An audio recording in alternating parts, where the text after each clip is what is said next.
In the name of the Father, the Son, and the Holy Spirit. Amen. The Lord be with you. And with your spirit.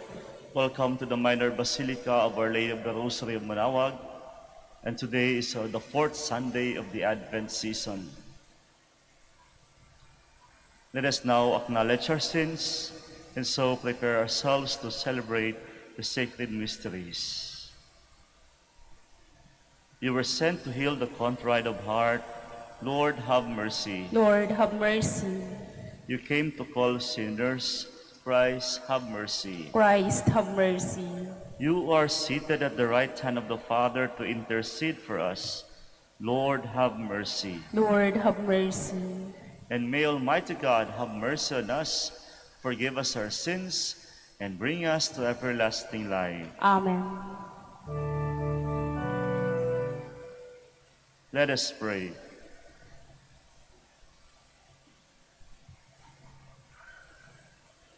Pour forth, we beseech you, O Lord, your grace into our hearts, that we, to whom the incarnation of Christ your Son was made known by the message of an angel, may by his passion and cross be brought to the glory of his resurrection, who lives and reigns with you in the unity of the Holy Spirit, God, forever and ever. Amen.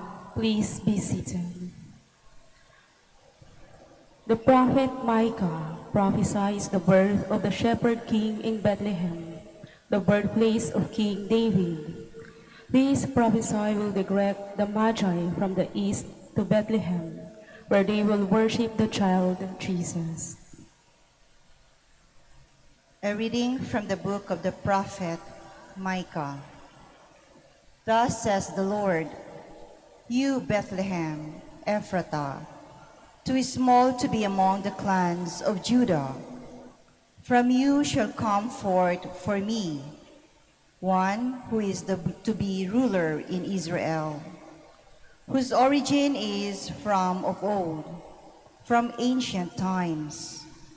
Therefore the Lord will give them up until the time when she who is to give birth has born, and the rest of his kindred shall return to the children of Israel. He shall stand firm and shepherd his flock by the strength of the Lord, in the majestic name of the Lord his God. And they shall remain for now, his greatness shall reach to the ends of the earth. He shall be peace. The word of the Lord. Thanks be to God. Lord, make us turn to you. Let us see your face, and we shall be saved. Lord, make us turn to you. Let us see your face, and we shall be saved. O shepherd of Israel, hearken from your throne upon the cherubim, shine forth, rouse your power, and come to save us. Lord, make us turn to you.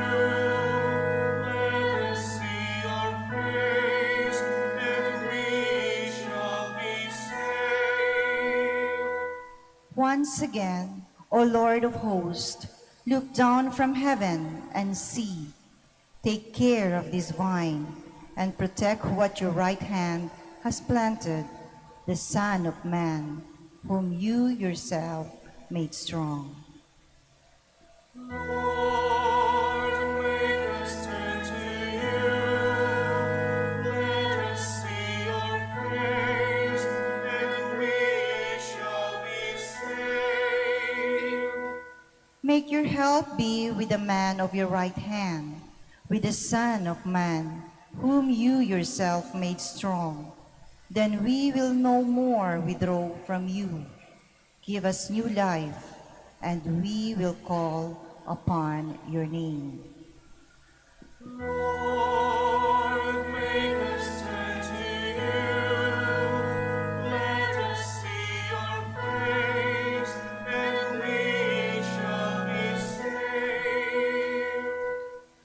far greater than the offerings and sacrifices of the old covenant is the obedience of Christ, who came into the world in total submission to God's plan of salvation. A reading from the letter to the Hebrews. Brothers and sisters, when Christ came into the world, he said, "Sacrifice and offering you did not desire, but a body you prepared for me. In holocaust and sin offerings you took no delight. Then I said, as is written of me in the scroll, Behold, I come to do your will, O Lord." First, he says, sacrifices and offerings, holocaust and sin offerings, you neither desired nor delighted in. These are offered according to the law. Then he says, Behold, I come to do your will. He takes away the first to establish the second. By this will, we have been consecrated through the offering of the body of Christ once for all. The word of the Lord. Thanks be to God. Please all stand. Hallelujah, Hallelujah. Behold, I am the handmaid of the Lord. May it be done to me according to your word. Hallelujah, Hallelujah.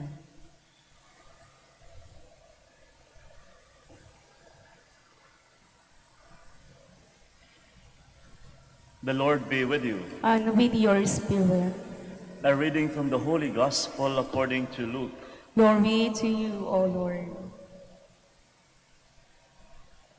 Mary set out and traveled to the hill country in haste, to a town of Judah, where she entered the house of Zechariah and greeted Elizabeth. When Elizabeth heard Mary's greeting, the infant leapt in her womb, and Elizabeth, filled with the Holy Spirit, cried out in a loud voice and said, "Blessed are you among women, and blessed is the fruit of your womb. And how does this happen to me, that the mother of my Lord should come to me? For at the moment the sound of your greeting reached my ears, the infant in my womb leapt for joy. Blessed are you who believed that what was spoken to you by the Lord would be fulfilled." My dear friends, the Gospel of the Lord. Praise to you, Lord Jesus Christ. Please be seated. Si Maria at saka si Elizabeth ang laman po ng kwento ng ating Ebanghelyo. Kung kahapon ang pinag-uusapan ay tungkol kay San Jose, ngayon po sa linggong ito, si Maria naman na ina ng ating Panginoon at ang kanyang pinsan na medyo may edad na po, si Elizabeth. Sa pagtatagpo ng dalawang magpinsan, pinapakita sa ating lahat, pinapaalala sa ating lahat, tamang-tama po sa panahon ng Pasko, ang kahalagahan ng relasyon sa kapwa. Pinapaalala sa atin ang kahalagahan ng mabuting pakikitungo sa kapwa. Pinapaalala sa atin kung gaano kahalaga ang sikapin na magkaroon ng mabuting relasyon sa kapwa-tao, sa pamilya, sa magkakapatid, sa mag-asawa, mag-anak, kamag-anak, at kahit po bilang isang komunidad, bilang mga Katoliko at Kristiyano. Nawa, sa pamamagitan ng kwento ng ating Ebanghelyo, ay maalala natin na sikapin natin na buuhin muli o magkaroon muli ng isang mabuti at mapayapang pakikitungo sa kapwa. So ito yung magandang paalala sa atin. Mga kapatid, isang linggo na lang po, Pasko na. Alam ko lahat tayo nagpapasalamat. Kita nyo naman, punong-puno tayo dito ngayon. Kung nasa labas tayo, halos lahat nandoon na. Halos lahat nasa labas na rin. Ibig sabihin, medyo maganda-ganda ang kapaskuhan natin ngayon. Magkakaroon tayo ng magandang pagtitipon. Kaya nga naman, alam ko, lahat tayo nagpapasalamat sa Paskong ito. Pero sana hindi lamang magtatapos doon. Nawa, alalahanin natin yung kwentong ito ngayon sa ating Ebanghelyo na kung saan pinaparating sa atin na sana hindi lang yung pagpapasaya ang mahalaga sa atin sa Kapaskuhang ito. Bagkus, sikapin natin na sana ang ating pakikitungo, ang ating relasyon sa kapwa-tao ay isang mabuti at magaan at mapayapa. Kaya kung sakaling sa tingin nyo, meron kayong kasamaan ng loob dyan, huwag nyo nang tapusin ang taong ito na andyan pa rin. Kung meron mang di pagkakaunawaan ng inyong pamilya, na mag-asawa, kapatid, kabag-anak, o maski po yung mga kapitbahay, this is the best time. Lumapit na. Huwag niyong hayaan na dadalhin niyo yan. Because first of all, you don't deserve that. You think you deserve na meron kayong sama ng loob? Abay, nagkakamali kayo. Yung kalaban nyo ang nakangiti. Tatandaan nyo. Pero if you think you don't deserve that, then do something. Make your own initiative. Lumapit, kausapin, makipagsundo, na sa gayon ay magkaroon ng mabuti at mapayapang pakikitungo sa kapwa. Bakit mahalaga yung pakikitungo sa kapwa? Bakit mahalaga yung pagkakaroon ng mabuting pakikitungo o relasyon sa kapwa? Sapagkat ito po ang ugat ng kabutihan. Kapag mabuti ang iyong pakikitungo sa kapwa, maganda ang iyong relasyon, nako, lahat-lahat ng kabutihan kusang uusbong. Una sa lahat, uusbong ang pagbibigayan. Kapag maganda ang iyong pakikitungo sa kapwa, di ba? Ganun yan. Kung napapansin nyo sa inyong kapitbahay, kapag maganda ang iyong relasyon, kahit kapiranggot lang yan, nais mong ibahagi sa kanila. Kahit kapiranggot lang, sabihin mo, Mare, nandito, halik kayo. Kahit ilang pirasong suman lang yan, o anuman, nakakanin, pilit mong ibahagi sa kapwa, Mare, halik kayo. Hati tayo. Bagkus sapagkat nakita mo yung kagandahan ng relasyon. Pero kapag hindi ho maganda yan, nako, paramihan yan. Kapag nakita mo yung kapitbahay mo, bumili ng isang sakong bigas, nako, ikaw din, bibili ka rin. 2 sakong bigas. Padamihan na, dumami na, ayaw pa magbahagi. Kapag hindi maganda ang relasyon, hindi maganda ang pakikitungo. Kung dati, Mare, ang sinasabi mo, nako ngayon, sumisigaw ka na, nako, yung kapitbahay ko na yan. Marites na marites yan. Alam ko, alam nyo yun. Kaya mahalaga yung pagkakaroon ng mabuting pakikitungo sa kapwa. Hindi lang yan, hindi lang yung pagbibigayan. Yung kahit mismo yung pagpapasaya sa kapwa. Nanaisin mo na hindi lang ikaw ang maging masaya, pati yung kapwa mo. Kakita niyo yung pagtatagpo ni Maria at ni Elizabeth. Bakit sila nagtagpo? Sapagkat una sa lahat, nais ibahagi ni Maria ang biyayang natanggap niya sa Diyos. Nais ibahagi ni Maria ang saya na natanggap niya mula sa Diyos. Andun yung pagbibigayan. Dahil sa pundasyon ng pagkakaroon ng mabuting pakikitungo sa kapwa. Kaya sana ito yung simpleng assignment natin sa huling linggo bago magpasko, makipagsundo na. Kung sa tingin nyo may di pagkaunawaan, ay huwag mo nang hintayin yung iba. Ikaw na mismong lumapit. After all, kapag ikaw mismo mag-initiate, mas malalim ang saya at mas malalim ang kapayapaan ng damdamin. Aanhin naman yung sagana ka, pero sa loob mo, mabigat. Aanhin naman na punong-puno ka nga, ang dami mong natanggap, pero kung dito, wala. Kaya minsan, di bali ng wala, di bali ng kunti lang, di bali ng nawalan man, kung naibigay mo sa iba, ang mahalaga, mapayapa. Ito ang tunay na diwa ng Pasko, mga kapatid, ang pagkakaroon ng mapayapang kalooban. Hindi po nadadala sa gamit, hindi nadadala kung anong meron tayo. Ang mahalaga sa Kapaskuhan, mapayapa.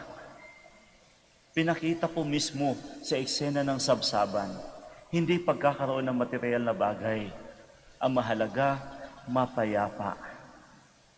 Aanhin man ang andami mong natanggap, bagkus hindi mo naramdaman ang tunay na kaligayahan. Minsan, mas natatanggap mo pa ang tunay na kaligayahan kapag ikaw mismo ang magbibigay. Kapag ikaw mismo magbahagi sa kapwa, mas magaan, mas nakakatuwa, mas mapayapa. Ngayon, alam ko, pasalamat tayo dito sapagkat magandang panahon meron tayo. Kung makikita natin ang sitwasyon ng mga kapatid natin sa Visayas, alam ko nakikita nyo sa telebisyon kung gaano kalungkot ang kanilang Kapaskuhan. Nawalan, naubusan, natanggalan.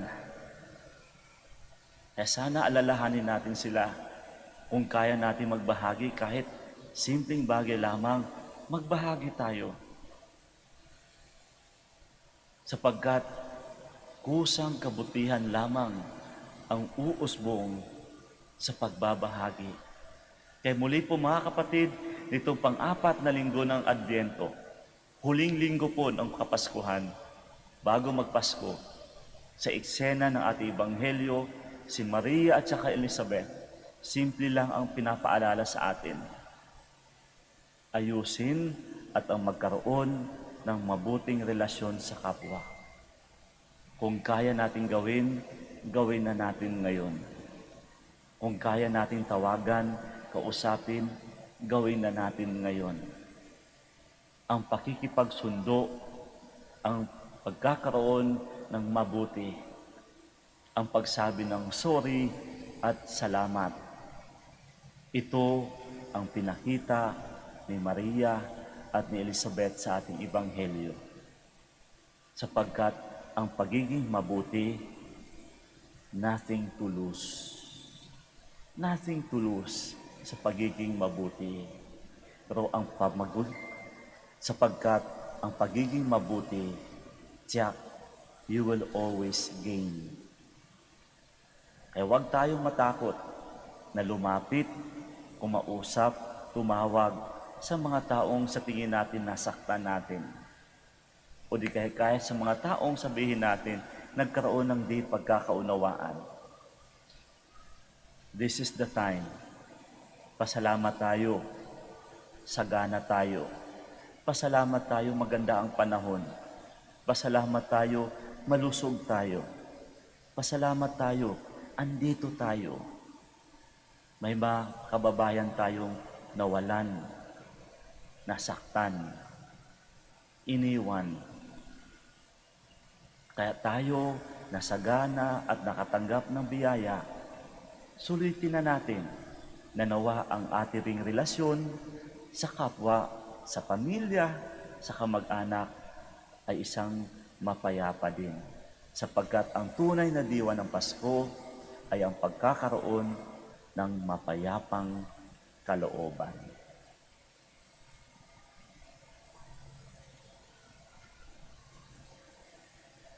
We all stand. And all together we profess our faith. I believe in one God, the the Father Father Almighty, Almighty, maker of heaven and earth, of all things visible and invisible. I believe in one Lord Jesus Christ, the only begotten Son of God, born of the Father before all ages, God from God, light from light, true God from true God, begotten not made, consubstantial with the Father. Through him all things were made. For us men and for our salvation, he came down from heaven, and by the Holy Spirit was incarnate of the Virgin Mary and became man. For our sake, was crucified under Pontius Pilate. He suffered death and was buried, and rose again on the third day, in accordance with the Scriptures. He ascended into heaven, and is seated at the right hand of the Father. He will come again in glory to judge the living and the dead, and his kingdom will have no end. I believe in the Holy Spirit, the Lord, the giver of life, who proceeds from the Father and the Son, who with the Father and the Son is adored and glorified, who has spoken through the prophets. I believe in one holy, Catholic, and Apostolic Church. I confess one baptism for the forgiveness of sins, and I look forward to the resurrection of the dead and the life of the world to come. Amen. let us ask the Father to give us a welcoming heart, ready to prepare the way of our Savior Jesus Christ, who alone can give us the fullness of joy and peace. With confidence we pray, Lord, hear our prayer. Lord, hear our prayer. Like Mary who brought joy to her cousin Elizabeth, may the Church, the people of God, be bearers of glad tidings to the hopeless, the lonely, the sick, the suffering, and the victims of all forms of injustices. We pray. Lord, hear our prayer. May our government leaders be sensitive to the needs of the people they promise to serve, and be promoters of justice, peace, and love. We pray. Lord, hear our prayer. May all of us respect and defend the rights of the unborn, be sensitive to the situation of pregnant women, and provide better opportunities for the youth. We pray. Lord, hear our prayer. May all families in the world possess a spirit of unity amidst the crisis brought about by the pandemic. May they be more supportive, understanding, and forgiving to each other. We pray. Lord, hear our prayer. May our departed brothers and sisters be cradled by the love and joy that is brought about by God's eternal presence. We pray. Lord, hear our prayer. Let us pray for the urgent concerns of our community and our personal intentions. In silence, once again, we offer to God all our personal needs, seeking for the intercession of Our Lady of the Rosary of Manaoag.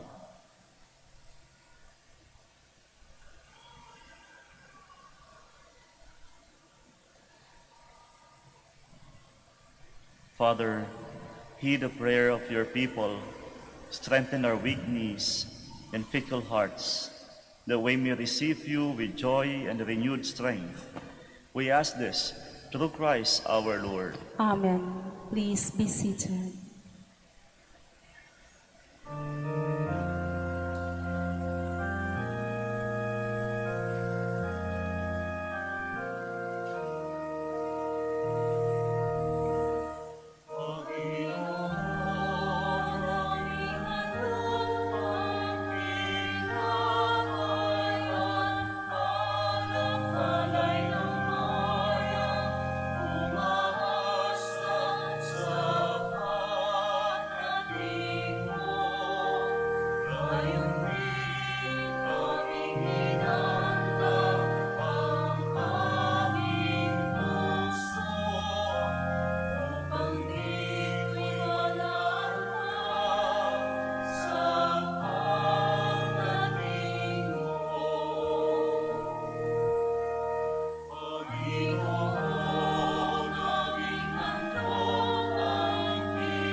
Please stand. Pray, my dear friends, that my sacrifice and yours may be acceptable to God, the Almighty Father. May the Lord accept the sacrifice at your hands for the praise and glory of his name, for our good and the good of all his holy church. May the Holy Spirit, O Lord, sanctify these gifts laid upon your altar, just as he filled with his power the womb of the Blessed Virgin Mary, through Christ our Lord. Amen. The Lord be with you. And with your spirit, Lift up your hearts. we lift them up to the Lord. Let us give thanks to the Lord our God. It is right and just. It is truly right and just, our duty and our salvation, always and everywhere to give you thanks, Almighty God. For all the oracles of the prophets foretold him, the Virgin Mother longed for him, with love beyond all telling. John the Baptist sang of his coming and proclaimed his presence when he came. It is by his gift that already we rejoice at the mystery of his nativity, so that he may find us watchful in prayer and exultant in his praise. And so with angels and archangels, we sing the hymn of your glory, as without end we acclaim.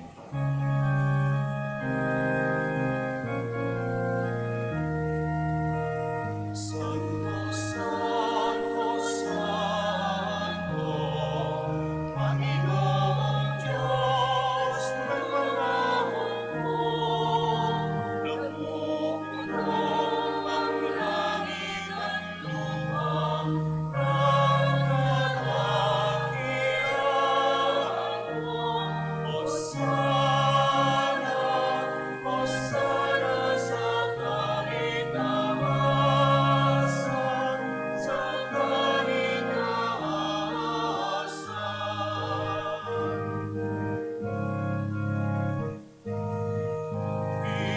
Pinagpalang napahilig ko sa ngalan ng Panginoon.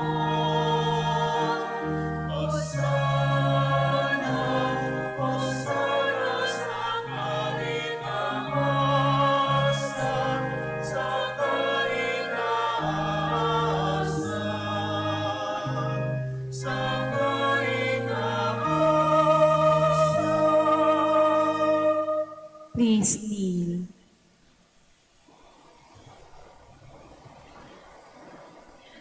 You are indeed holy, O Lord, the fount of all holiness.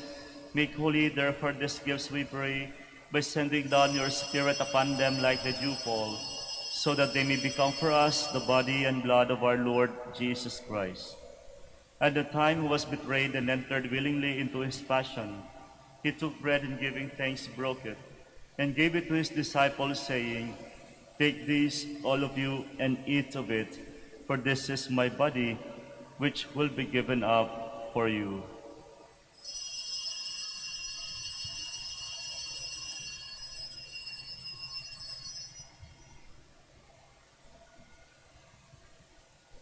In a similar way, when supper was ended, he took the chalice, and once more giving thanks, he gave it to his disciples, saying, Take this, all of you, and drink from it, for this is the chalice of my blood, the blood of the new and eternal covenant, which will be poured out for you and for many, for the forgiveness of sins. Do this in memory of me.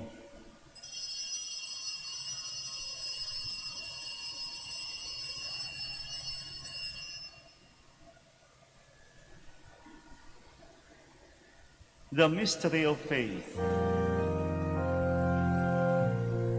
we eat this bread and drink this cup, we proclaim your death, O Lord, until you come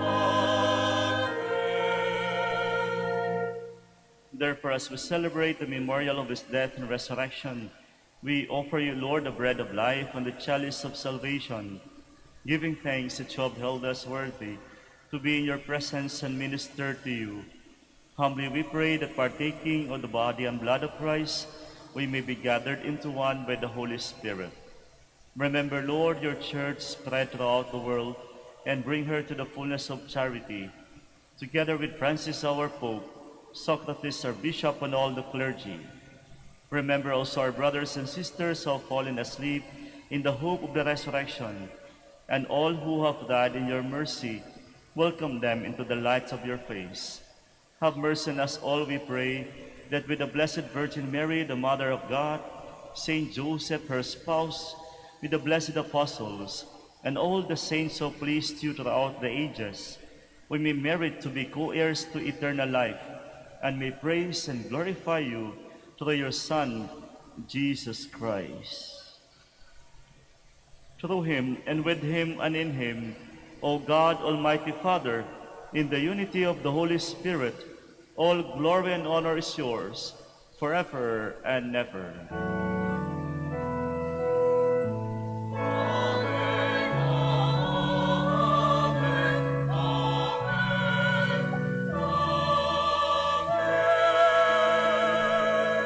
Please stand. At the Savior's command, and formed by divine teaching, we dare to say,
Deliver us, Lord, we pray, from every evil.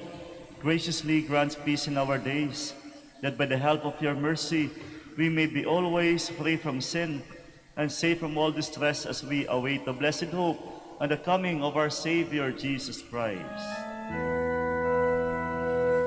For the kingdom, the power, and the glory are yours, now and forever. Lord Jesus Christ, who said to your apostles, "Peace I leave you, my peace I give you," look not on our sins, but on the faith of your church, and graciously grant her peace and unity in accordance with your will, who live and reign forever and ever. Amen. The peace of the Lord be with you always. And with your spirit. And now let us offer each other the sign of peace. Peace be with you all.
the sins of the world.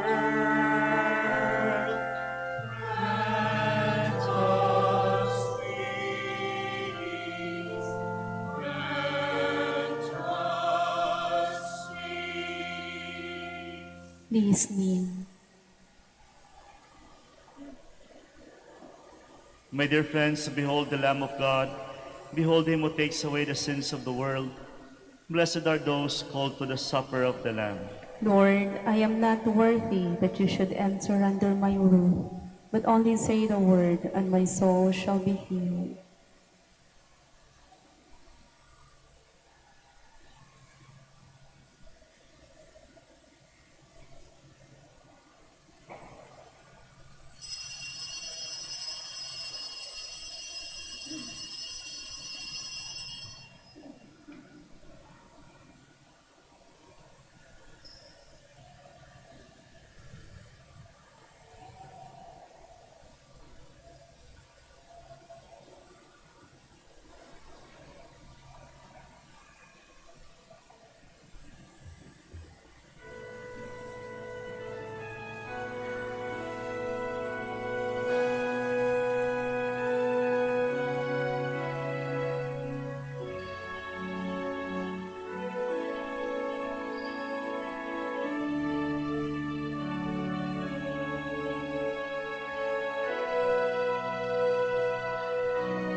We all kneel to pray for the elections, that our local and national elections may truly reflect the will of the Lord who guides the destinies of nations. Let us pray together. Deliver us, Lord. Deliver us, Lord. From coercion, intimidation, violence, and terrorism, we Deliver pray. us, Lord. From dishonesty, lies, and all distortion of truth. Deliver us, Lord. From bribery, graft, and all conspiracy for fraud. Deliver us, Lord. From gullibility to be deceptive and blindness of perspective. Deliver us, Lord. From threats, intimidations, and perverse language. Deliver us, Lord. And let us pray together. Hear us, Lord. Hear us, Lord, that conscience may always be our ultimate norm, Hear us, Lord. that the common good may always be our highest goal, Hear us, Lord. that human dignity may be respected all the time, Hear us, Lord. that the poor and the weak may always have the priority, Hear us, Lord. that care for creation may never be ignored, Hear us, Lord. that solidarity may guide the path of peace and development, Hear us, Lord. that genuine fear of God and love of neighbors may guide those who seek public office. Hear us, Lord. Let us pray. Shepherd of souls and Savior of the nations, politics is your gift to us, a call to serve others and grow in holiness. Guide our politics as you guide our lives. May our political engagement for voters and candidates bring glory to your loving name and help us grow in holiness forever and ever. Amen. Please stand. Let us pray. Having received this pledge of eternal redemption, we pray, Almighty God, that as the feast day of our salvation draws ever nearer, so may we press forward all the more eagerly to the worthy celebration of the mystery of your Son's nativity, who lives and reigns forever and ever. Amen. Maraming salamat po sa inyong pagkikiisa nitong ating banal na misa. Manantili po tayong doble ingat at manalangin na nawa tayo ay magkaroon ng isang mapayapang Kapaskuhan. The Lord be with you. And with your spirit. Bow down for the blessing. May the Almighty and merciful God, by whose grace you have placed your faith in the first coming of His only begotten Son, and yearn for His coming again, sanctify you by the radiance of Christ's advent and enrich you with His blessing. Amen. As you run the race of this present life, may He make you firm in faith, joyful in hope, and active in charity, Amen. so that rejoicing now with the devotion at the Redeemer's coming in the flesh, you may be endowed with the rich reward of eternal life when He comes again in majesty. Amen. And may the blessing of the Almighty God, the Father, the Son, and the Holy Spirit come down on you and remain with you forever. Amen. The Mass has been offered. Go in peace, glorifying the Lord by your life. Thanks be to God. We shall now do the blessing of the sick and the blessing of all your religious articles. Our help is in the name of the Lord. Who made heaven and earth. God, our Almighty Father, by your blessing you give us strength and support in our frailty. Turn with kindness toward our sick brothers and sisters. Free them from all illness and restore them to good health through the intercession of Our Lady of the Rosary of Manaoag, so that in the sure knowledge of your goodness, they will gratefully bless your holy name. We ask this through Christ our Lord. Amen. In memory of the mysteries of the life, death, and resurrection of our Lord Jesus Christ, and to the honor and glory of the Blessed Virgin Mary, Our Lady of the Rosary of Manaoag, may these rosaries and all religious articles be blessed and made holy in the name of the Father, and of the Son, and of the Holy Spirit. Amen.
Magandang araw po sa ating lahat.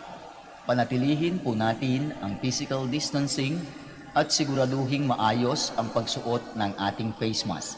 Maraming salamat po sa pagbisita ninyo sa Minor Basilica of Our Lady of the Rosary of Manaoag.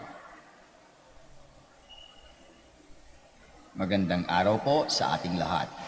Panatilihin po natin ang physical distancing at siguraduhing maayos ang pagsuot ng ating face mask. Maraming salamat po sa pagbisita ninyo sa Minor Basilica of Our Lady of the Rosary of Manaoag.